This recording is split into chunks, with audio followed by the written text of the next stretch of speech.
waiting, I can keep you waiting. It's alright today for you to try and run away. I see. We are not rehabs for broken men. We are not banks for broke women. We are farmers. Bum, ba, bum, bum, bum, bum, bum. We are. If you see me having a mental breakdown in my car, mind your business. If you see me having a mental breakdown in my car, mind your business. You remind me of the babe. Babe with the power. Power of voodoo. You do. They're what? Remind me of the babe.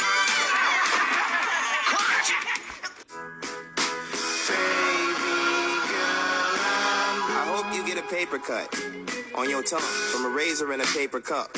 I hope在下一轮现在 every soda You're not mad. Oh, I'm mad. I'm super mad. I'm just waiting till tomorrow when everybody leaves. Now repeat back what I just said. I agree. No! Let me do it.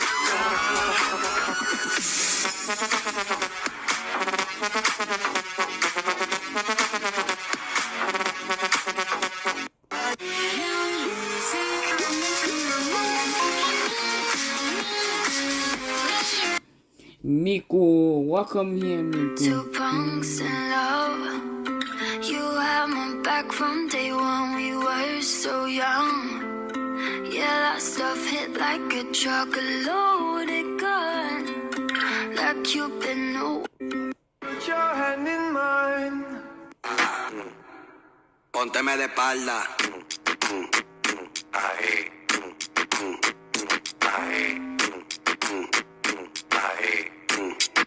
We'll fight till it's over, so we put our hands up like the ceiling can't hold us. Like the ceiling can't hold us. Yeah, move back.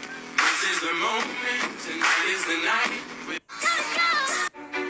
It's Baby penguin, he's got an iceberg. Ooh, a baby penguin, got an iceberg.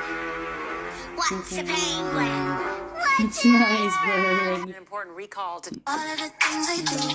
Anyways, I'm gonna go cry in the bathroom. Time's been ticking, heart's running. I think that Cupid's up to something. You ask me how I feel, I say nothing. But lately colors seem so bright, and the stars light up the night. I approve. Pikachu, I do you. Put your hand in. Two punks in love.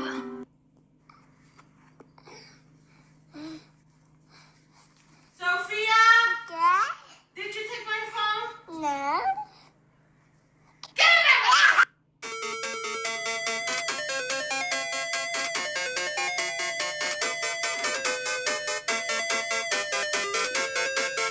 Mr. Beast, Mr. Beast.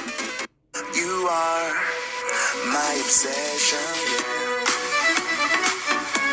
Oh, I'm sorry. I was slightly drugged and kidnapped at the time. You know what it's like when you want to go cry. Time's been ticking, heart's running. I think that Cupid's up to something. Got a white boy on my roster. He be feeding me pasta and lobster. He just hit me up on Tuesday, like, what you doing, babe? Let me take you shopping. I told him, well, I'm a little busy. He said, damn, I'm in your city. But anyway, it's okay. Hope you have a good day. I'ma see you by day 50. Then I told him, you treat me so well. Cola. Potato chips.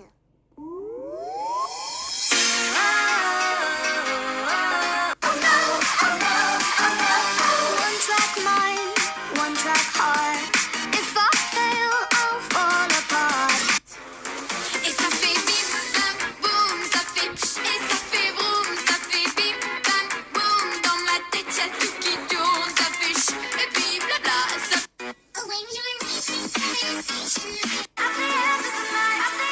Can you guys stop calling me?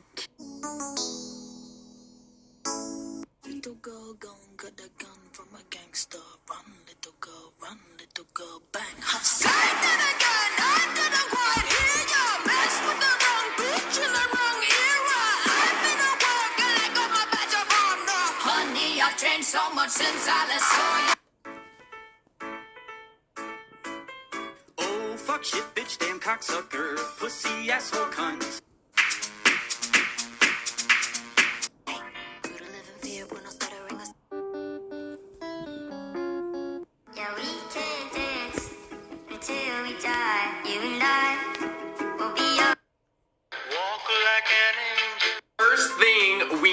to do is butter the pan. Do not! I can't separate your sins. To me, you're acting like you're twins. This is a mess. No, I don't even know your name. It doesn't matter. You're my experimental game. Just human nature. It's not what good girls. He is not the love of your life. He is literally just a guy. Hit him with your car.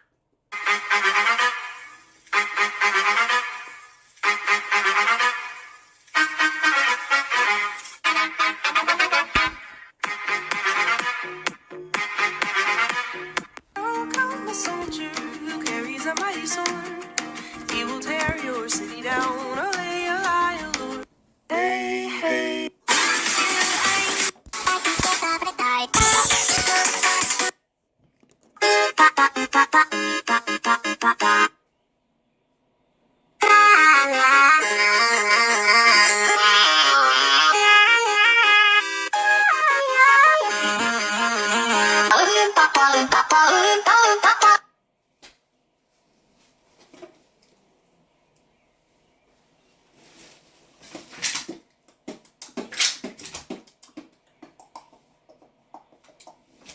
Hey guys, hello guys, welcome to Everyday.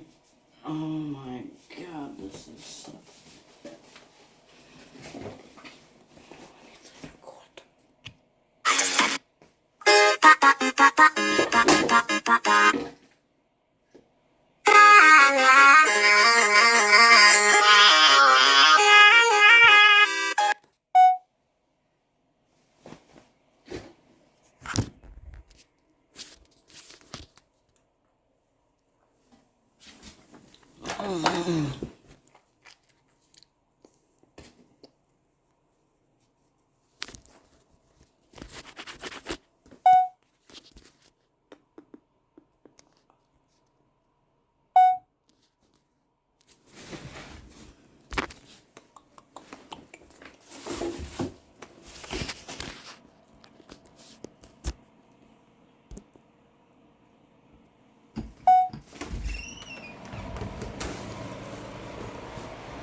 Cat content. That is your cat content. This is second cat there.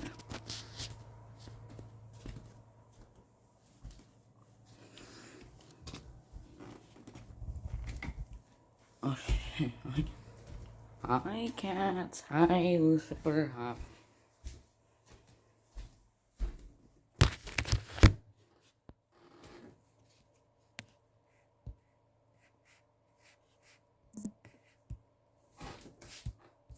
It's okay. It's okay, Mittens.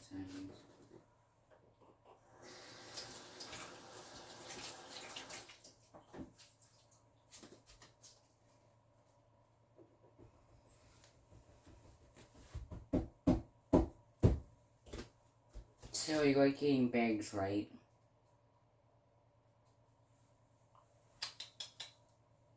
No?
good boy here.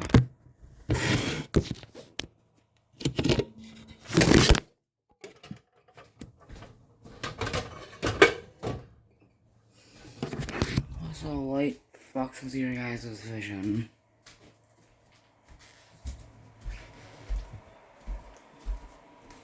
Something wrong with the camera. Why can't you see me? Oh my god, can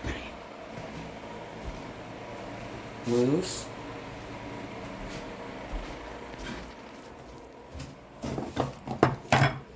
Sorry, just my cat.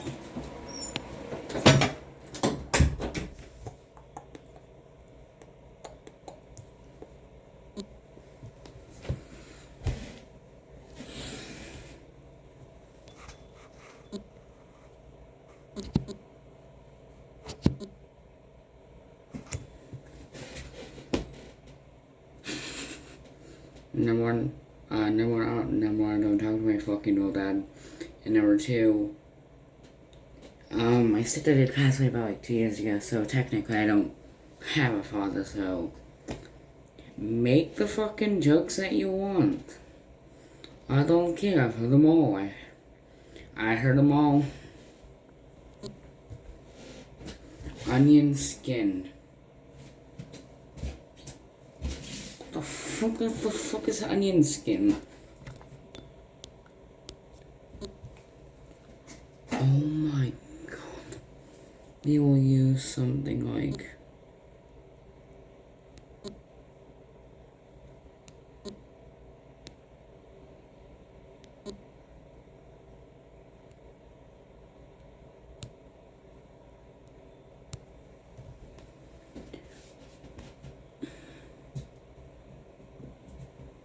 that's shitty.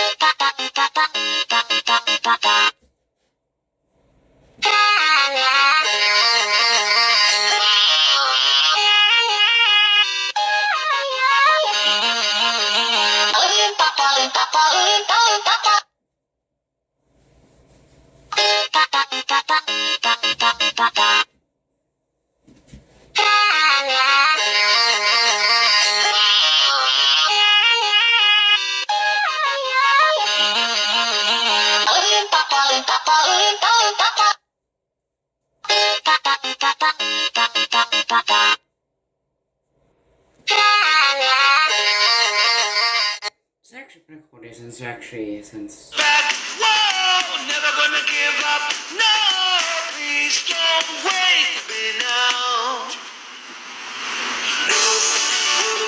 Back, whoa, nice balls, bro. What? What? Is it just a picture? I don't get the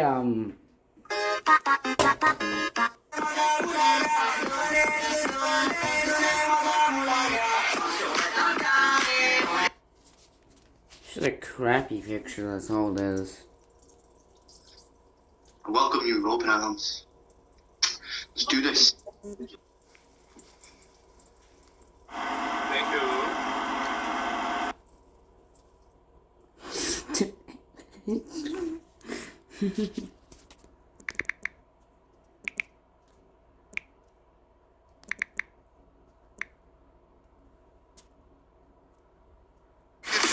Now.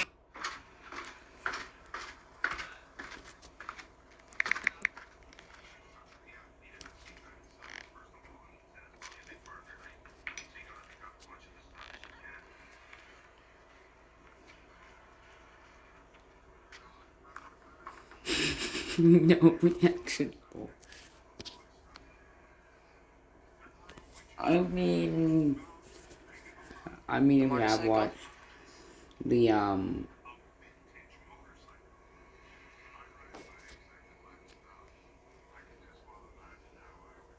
motorcycle what? The motorcycle the what?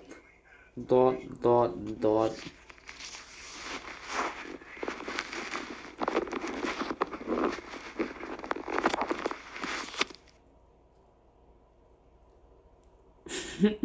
Welcome, freeze frame. Hey everyone, have you met fucking freeze frame? This is not the level. Nest monster. Get the fuck out, fucker. Just dropping in. Oh, fuck, man. Boy, fuck off.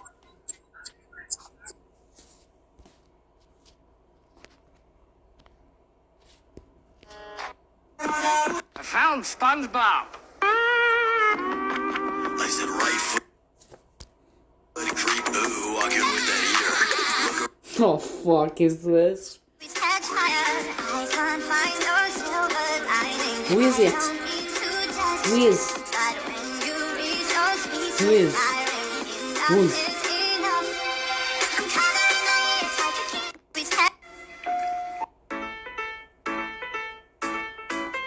Oh, fuck shit, bitch. Every single fucking goddamn video. Summer.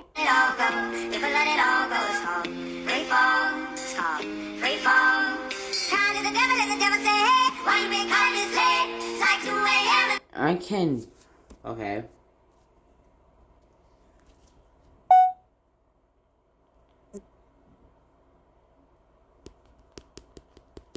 This is so fucking easy. I can get past 13. Oh.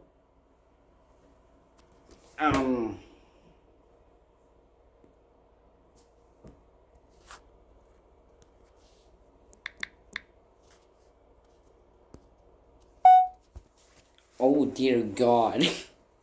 Oh my fuck. This is not how we actually roll in the underground of the circus. Put your hand in mine.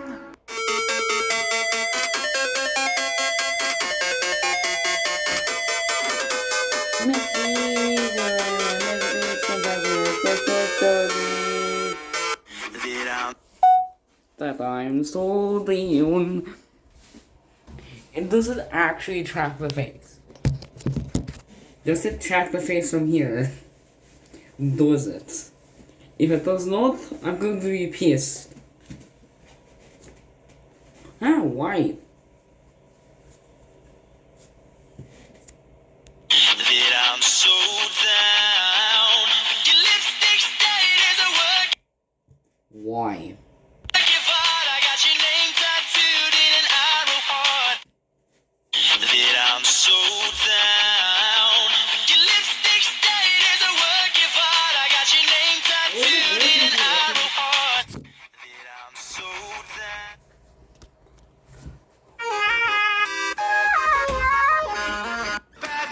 down. Nice balls, bro.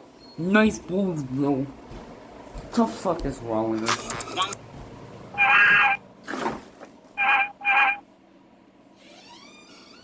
Number one, ask me this. Number one, I'm gonna ask you this. Leave your opinions down below in the comments, but I think this generation of newcomers is... It's just gonna be crazy. All we're gonna get is... fucking these nuts jokes, fucking... basically anything to try to make people laugh. Can we just bring back older things, like bring back older YouTube or bring back older TikTok? Don't bring this new shit into... Don't bring this new shit into fucking reality. Because reality is not gonna be like... Because people are not gonna be like, oh, new YouTube? Yeah, that's what I can do. People miss old YouTube. And so do I. Trust me, yes, so do I. I missed the day that I actually joined this, yeah.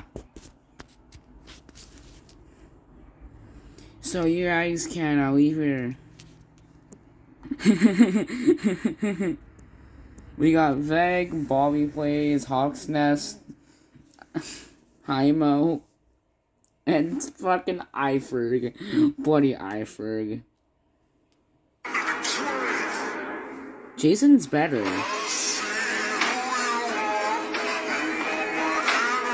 Jason's always been... September? Come on, September. September. June 2nd. I don't know who has a birthday in June 2nd. How little girls show up to. This thing is. I said a boom, chicka boom. I said a boom, chicka boom. I said a boom, chicka rocket.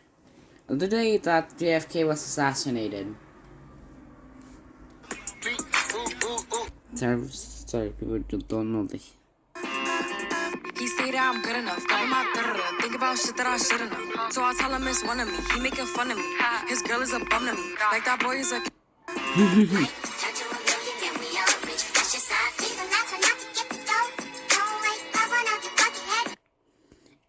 They usually shoot the scenes on.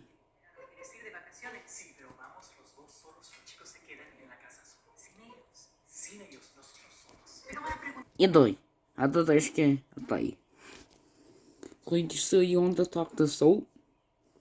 Well, you can.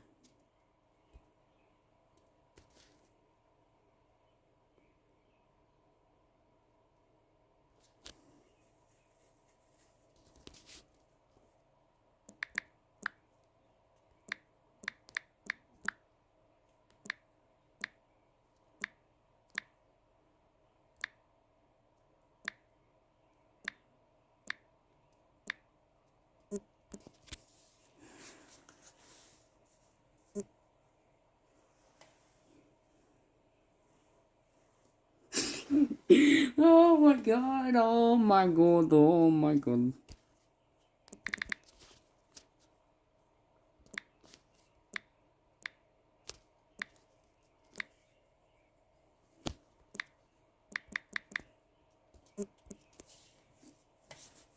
This is not a serious question.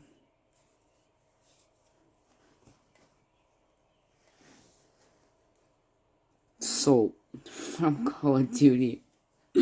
Trust me.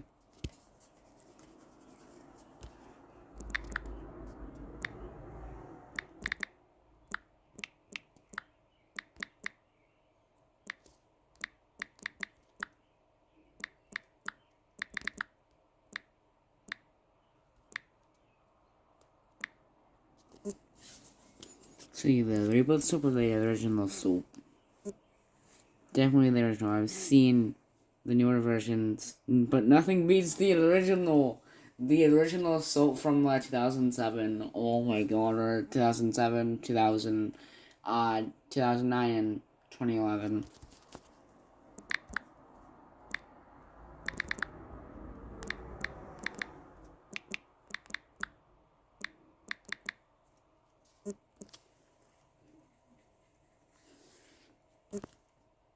That was me as well. Quite a rise and a lot of changes then. I need to find Captain Price.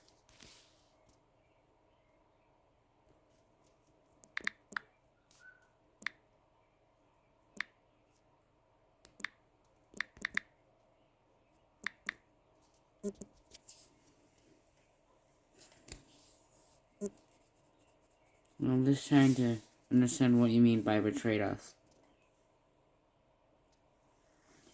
JFK, well.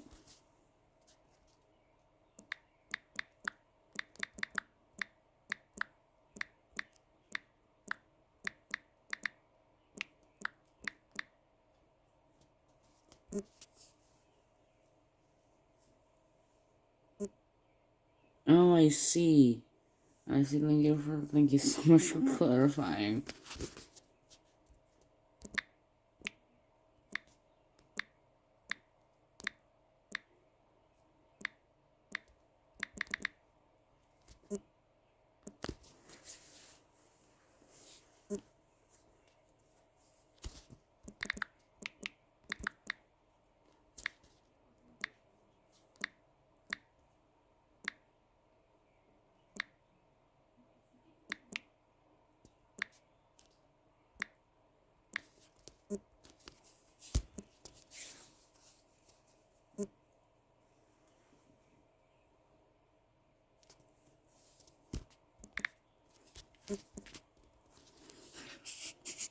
I might go talk to Soap.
Soap. Soap.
jugar con los niños mientras que nosotros vamos.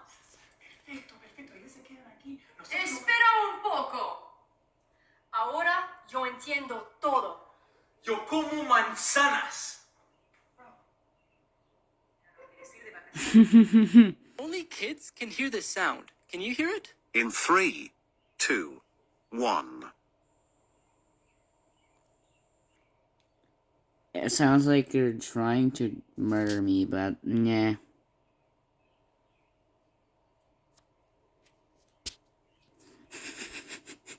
I know you're scrolling. What the Stop soap scrolling. be weird? Check out Beagle Live. That's where I'm at. It's a place where you ranking video, there's been an outpour of requests for me to do the same thing with all of the franchise's Final Boys. And actually, that's a pretty easy demand for me to supply, since There's been, I have like, a lot to say what, about some like of them. one, So in this video, we're gonna delve into the 2? history of Friday the 13th's Final What Boys, does a as well as 2? rank all 11 of them from the worst to the best. What is up, Scream Team? Oh, I Zach know Cherry that here, and if there's, you're as obsessed with horror movies as I am, you might want to Wait, consider and, hitting that subscribe Tommy, button and turning on those bell the, notifications, Friday the setting them to 13th all. Final That way, Boys. you can stay up to date with all my latest content. Final As with Girls? all of the Of Final course. Girls, I'm just basing these rankings off of who I personally like better as a Megan. character. I try to do my best to justify my Chris. rationale by offering well thought out arguments that back up my opinions, and as I know Shall there is we? definitely Aw, going to be Shelley's some dead. controversial placements on this list, I just want to warn you that this video is probably going to incite some contentiousness. But I do want to hear from you. I like to know other people's opinions, and I like to know other people's opinions even better if they can offer a perspective to go along with them. Having said that, toss this video a thumbs up and leave me in the comments down below to let me know how you would rank all 11 Friday the 13th Final Boys. Let's get into it. Coming in last place is Sean Robertson from Friday the 13th Part 8, Jason Takes Manhattan. A graduating student at Lakewood High, Sean accompanied his classmates on a senior field trip to New York City, which was chartered aboard the SS Lazarus, a ship captained by his father, Admiral John Robertson. Amidst pressure from his father to follow in his footsteps as a naval officer, Sean was driven to find a way off of the vessel with his love interest Rennie until he discovered that a stowaway Jason Voorhees had murdered his father along with the rest of the crew, forcing him to step up as the ship's de facto captain. With the navigation and comm systems destroyed, Sean manages to escape with Rennie and a few other survivors on a lifeboat, where he eventually paddles them to the Big Apple, unknowingly with Jason in tow. Once they arrive, the killer continues his unending pursuit of them until only Sean and Rennie remain as they watch Jason melt in a tidal wave of toxic sewage, inexplicably reverting him back to his original child form. There's a laundry list of reasons why Sean is the worst of the lot. Primarily, I think it boils down to the fact that Rennie, the film's final girl, is also really awful, and he essentially enables her delusional fantasies about having been attacked by Jason when she was a child. Which, again, if anyone pays even a modicum of attention to the timeline of these movies, should know that that just could never have happened. But even without being defined by Rennie, Sean is a really crappy character in his own right. He is so passive-aggressive that rather than be mature and tell his father that he doesn't want to be an admiral, he just meekly goes along with it until he messes up and then throws a tantrum. Not to mention that this entire subplot is essentially pointless to the movie and the character, as it doesn't serve to develop him in any way and basically ends as soon as they get off of the ship, with no reference to his father ever again. The only purpose it does serve is to showcase that he feels entitled enough to take control after his father is killed, but can't even do anything effectively, as he just makes terrible decisions, which he also does in the most feeble and whiny manner. In fact, the only point in which he does seem to have any conviction is in his authoritative decision to abandon ship because he believes that all of the other students on board are already dead. Now, whether or not Jason killed those students that Van Dusen told to wait in the restaurant, we will never know. Nor will we ever know if Jason killed the other 50 or so students on board. But what we most certainly do know is that Sean had no way of knowing either. It's actually a very well-known maritime tradition that a captain must go down with the ship, which dictates that a sea captain holds ultimate responsibility for both their ship and everyone embarked on it, and in an emergency will either save those on board or die trying. He did neither of those things, so it was just a very selfish and uninformed decision to bail, which, as far as I'm concerned, puts all of those death's on him. Oh, and also, he gifts junk jewelry and gets overly maudlin about it when Rennie gets kidnapped. Like, that piece of shrapnel probably cost you $3.50 at a souvenir shop. Get a grip, dude.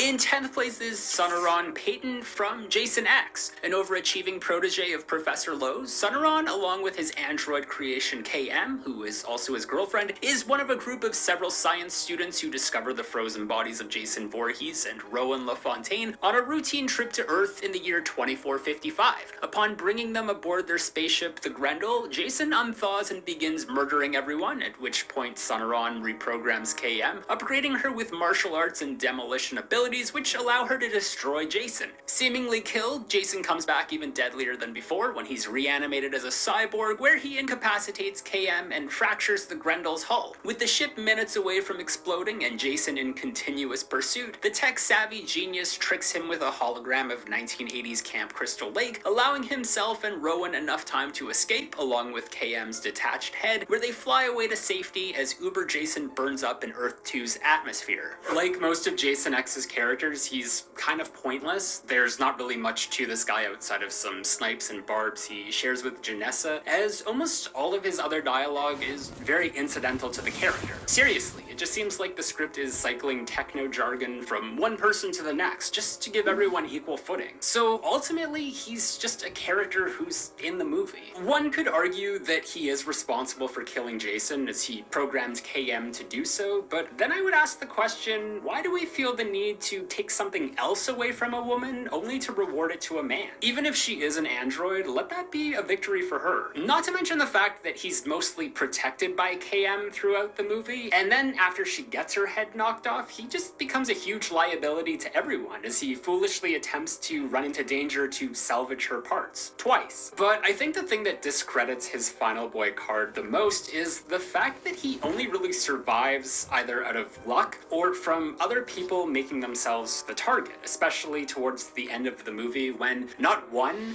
but two of the film's prominent black characters heroically sacrifice themselves for the greater good. So again, really not a good look for him. In 9th place is Will Rowlands from Freddy vs. Jason. A teenager from Springwood, Ohio, Will dated Laurie Campbell when they were both 14, where after sneaking into her house one night, witnesses Laurie's mother being murdered by Freddy Krueger, who he mistakes for being Laurie's father. In an attempt to erase any mention of that night and the dream killer's name, Will is sent to Weston Hills Psychiatric Hospital, where he's quarantined for 4 long years. After seeing a news report of another murder being committed at Laurie's address, this time by Jason Voorhees, he breaks out with his cellmate Mark, where upon reuniting with Laurie, assists in pulling Freddy out of the dream world so that the razor-gloved killer may face off against Jason at Camp Crystal Lake, in hopes that the two horror heavyweights will destroy each other instead.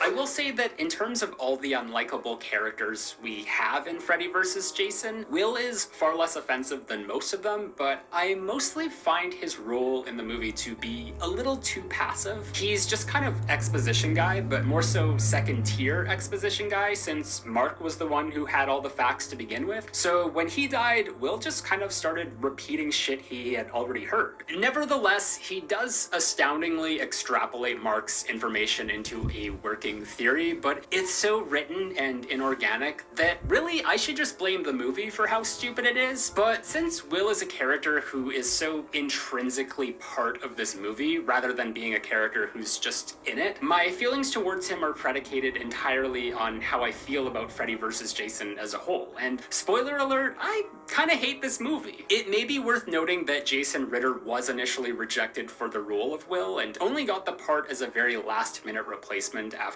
the original actor had been fired for drug-related issues. I don't think Ritter did a particularly bad or good job, but from what I understand, director Ronnie Yu reportedly gave almost no cues to any of his cast on the film. This would explain Will's weak characterization, as obviously the lack of direction wouldn't leave the actor with much to work with, and we see this throughout as there are a lot of moments where he's playing off of Monica Keena and just kind of shrugs and half chuckles inappropriately, which is especially awkward when he's telling her about her mother's murder. It's because I saw your dad kill your mom.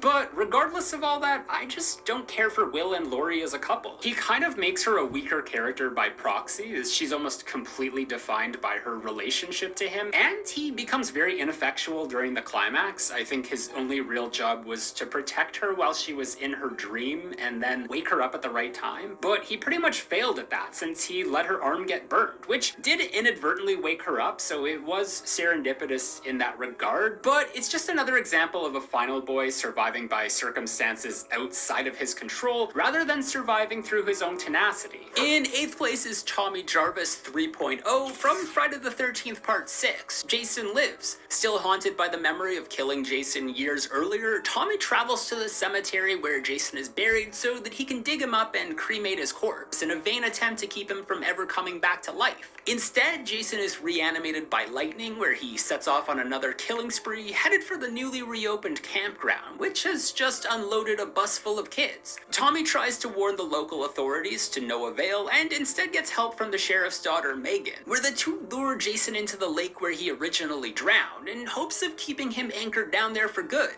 One of the most popular opinions I've seen within the Friday the 13th fan community is that Tom Matthews is the best version of Tommy Jarvis, period. And honestly, I have no idea why that is. Nobody ever really backs up this claim with a supporting argument. It's just kind of stated as gospel. I mean, I'm assuming people are saying he's the best version because he's tall. It's because he's tall, right? Obviously, I respect your opinion if you feel differently, and this comes with no offense to Tom Matthews, but I personally find his version of Tommy to be completely superficial. Firstly, the characterization is way too far off. I mean, Tommy is, for all intents and purposes, an outsider. That's how he was originally introduced to us. He is not a cool kid, and Tom Matthews is considerably too cool to be playing this character. They basically took Tommy and gave him a She Is All That makeover. They removed his glasses, made him hot, but then they forgot to write him as Tommy. So all throughout the movie, the script panders to us by constantly repeating exposition about his troubled past so that, you know, we don't forget that it's still the same kid from the last two movies. And despite all of that, I might have still erred more favorably towards him if not for the fact that he is one of the most frustrating characters in the entire franchise. Just as a few examples, he is directly responsible for every single death, not only in this movie, but also throughout the rest of the regular timeline. Of course, never faces any recrimination or reprimand for that either. Very similar to Rennie after killing Van Dusen. If you want to consider Part 5 to be canon, which I do, the entire grave digging scenario was portended to him in a nightmare, so really he has no excuse for being surprised by the turn of events here, as it was all foretold to him. Also, he's just constantly running around in circles with the sheriff, with the outcome being exactly the same every time. He never learns from his mistakes, displays no common sense, and makes these irrational knee-jerk decisions. I don't know, maybe people find that charming, I just find it stifles the plot. As I already mentioned in the final girl rankings, he has no chemistry with Megan, and also, what is his plan? What was going on with those books on the occult? We never get to see the wheels turning or understand the mental or emotional process of this Tommy. But because I don't want this to be entirely negative, I will say that his final confrontation with Jason is very iconic. One of the more memorable set pieces of the franchise. That's all I got though.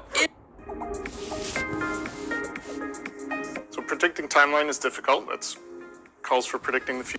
One of the more memorable set pieces of the franchise. That's all I got though. In 7th place is Tommy Jarvis 2.0 from Friday the 13th Part 5, A New Beginning. 5 years after killing Jason Voorhees and being institutionalized, Tommy is released to Pinehurst Youth Development Center, a halfway house for rehabilitated teens located near Crystal Lake. On the same day that he arrives, a fellow resident, Joey Burns, is murdered by another resident in a fit of rage, an event which precipitates a string of mysterious murders being committed all around town. Believed to be Jason Voorhees back from the dead, the killer makes their way to Pinehurst, where they take out all the staff and teens, leaving only Pam Roberts, Reggie Winter, Winter and Tommy, who had suspiciously disappeared earlier in the night. After a long chase scene that leads them to a barn, Tommy reappears where he's able to defeat the killer, who's revealed to actually be Joey's father and local paramedic Roy Burns, who was avenging the murder of his son using Jason's likeness as a cover. With the night of horror seemingly over, Tommy appears to suffer a psychotic breakdown of his own, as we last see him wearing Roy's mask and brandishing a kitchen knife as he sneaks up behind Pam. So this time played by John Shepard, I like to refer to this as the sweaty Tommy. I can't say I particularly care for this iteration of the character all that much either, but I can at least appreciate that there was some effort made to keep as much connective tissue between the films as possible. We see that this is very much the same kid from the last movie. He's still got his collection of masks that he made. He's got the photo of his mom and sister. I don't have to suspend disbelief to buy that this is Tommy. One of the most fundamental rules of screenwriting is show don't tell. And this film at least understands that with Tommy, as we literally watch his mental unraveling. That's not to say that it was particularly well handled, but compared to Jason Lives, which was all tell and no show, A New Beginning at least attempts to build an emotional connection between its Tommy and the viewer. In terms of John Shepard's performance, I think he does a pretty decent job with the material he has to work with. He had actually done extensive research for the role by taking a job working at a state mental hospital, and a lot of the other cast members even recalled that he was very standoffish on set, so it seems like he took a very method approach to this performance, which I respect. Where this Tommy loses points is in the fact that he disappears for a big chunk of the movie. He only has 24 lines in the whole thing. He's also one of 3 people to survive, so it's hard to really classify this as his film, especially given that he has the most understated screen presence of the 3. Every time I watch this, I actually forget how the climax plays out, because I'm never sure if it was him, Reggie, or Pam who ultimately defeated Roy, since they all pretty much take turns delivering blows. But despite all of that, I do think there's a certain novelty to this version of the character, which is especially highlighted during his over-the-top fight scenes, as they're kind of my favorite thing about him. I just wish that they had given him more to do here. In 6th place is Stephen Freeman from Jason Goes to Hell. Following the apparent death of Jason Voorhees by an FBI task force, Stephen learned that he was the baby daddy of the late killer's great niece. Yes, you heard that right. And discovered that Jason's soul would continue to live on and possess people until he was reborn through somebody belonging to his own bloodline. After being accused of murdering his ex-girlfriend's mother, Stephen becomes a fugitive from the law and has to find a way to make the town believe that Jason is still alive. With the help of a mysterious bounty hunter, he's able to assist Jessica Kimball in sending Jason to hell and reunites with his family as they walk off into the sunrise, happily ever after. This is a classic case of a good final boy being stuck in a terrible Friday the 13th movie, because I actually think he's one of the better aspects of the film. Originally, this was supposed to